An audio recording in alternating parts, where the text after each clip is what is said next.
I have to call my brother Edu for further particulars because it's not regular of him. He's been at the forefront fighting for. I've heard about it, but I have only now confirmed it, double confirmed. Unless, of course, both parties seem to enjoy what happens then. You can want to enjoy it, but you're doing it at the risk of harmony and legitimate representation of the people. It's not about you guys. It's about the general democracy and the governance of our country. You know, the OSP matter is a very interesting matter. Let's go back to the Constitution. Let's look at the preamble of the Constitution. It actually commits us, and he says solemnly, though, to freedom, justice, probity, and accountability, the rule of law, protection of fundamental human rights, and definitely democratic governance. This is a pledge that our Constitution actually starts with. It defines clearly for us the values for which our democracy should be built, on which our democracy should be built. So when we really want to honor the pledge and our commitment to that, to the Constitution, we must realize that the fight against corruption is actually infidelity to it. It's our duty and our responsibility. It's actually even captured in the directive principles of state policy in Article 41F. Citizens must protect and preserve public property and expose corruption. 35 also says that the state shall take steps to eradicate corruption and abuse of power. 37, the state shall secure and protect a just and free society. The OSP is not luxury. It is a constitutional necessity and a response to all of us, our agitation for a just and fair society. Corruption has been at the heart of the dwindling confidence in democracy. We mustn't forget that. Year in, year out, when we do these reviews, confidence in democracy seems to be dipping. That's what the likes of our neighbors up north will come and visit, and then there's rapturous excitement. We must be careful what we are doing. So today, for us to start asking for a repeal is actually a total retreat in this fight against corruption. But furthermore, you look into it and ask, so who are actually shouting and saying that we should repeal this? Are they not the people who are likely the same targets or the same corporates who breach our Constitution, for which the OSP would now have to exercise its power to recover sums and actually ensure proper accountability as captured in our Constitution? So the potential victims of, or I don't use the term victims, they're not victims. The potential targets for which corruption is a problem are the ones who are shouting. And you know, it was quite unfortunate that Mama Ayaraga was at the forefront of it because he was one of the first customers of OSP. I think he should have recused himself from that conversation totally. And I also disagree with Mahama that I don't enjoy prosecuting people. I think he didn't intend to say that. Mr. President, you must enjoy prosecuting people because that is the calling. It's not because we will harass you. The Constitution enjoins you and requires of you to ensure accountability and justice. It requires of you to fight corruption. So it is not something that you shouldn't enjoy. You should enjoy doing your job. It's as simple as that. I expect the politicians to rather rally. And you know the funny thing? This is not something that was just an NDC matter. It was an MPP matter and an NDC matter. When the political class come together and are fighting something that is supposed to stop them from abusing the offices that we entrust them with, then you know that that institution is an institution that should rather be protected. I think that we should legitimately be discussing reforms on how to make this institution efficient and effective.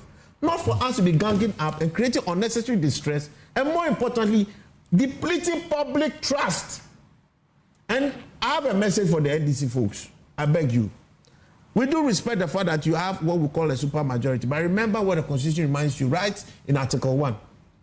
That what power emanates from the sovereignty and the will of the people. It is not yours. It's not your party private property to be sitting in parliament. You are there representing us. So when you are exercising why are you looking at Victor? He's not in parliament. It's not in parliament. He's a good man, but technically he's the one representing the NDC here, so he can carry the message. Unfortunately for him, he's a very good man, though. You know, he's worked very hard for his party. I was expecting to see him in places, but don't worry, it's still service. The president said it's not all in appointment. You are the second person this week I've heard say this about him. This man worked hard, for God's sake. For God's sake, we were all here. His advocacy was tally par excellence. Okay, let's not digress. You know, anyway, his people should listen well. So look, I want to appeal to you people. Don't abuse the power that you think you have. The power you have is our power. You are representing us. You are not representing yourselves. That you wake up and when you feel emotionally down by something or by somebody attacking a friend of yours, you can come and start deciding what we, the people, have fought and advocated for and are determined to protect.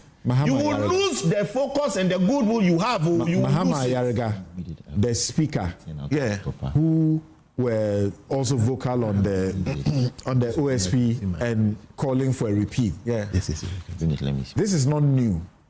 They have this has been their position since the law was being made in 2017. So what is new? Except that people are saying, well, Mahama Yarega was one of the first victims of the OSP's prosecutions. And he was the first one of the first customers. Even though under Kissie Jabeng, he got a reprieve. A reprieve. Yeah. You see, that is the problem. The politicians are fighting OSP largely because they cannot control it. That's as simple as that. They don't want OSP because they can't control the OSP.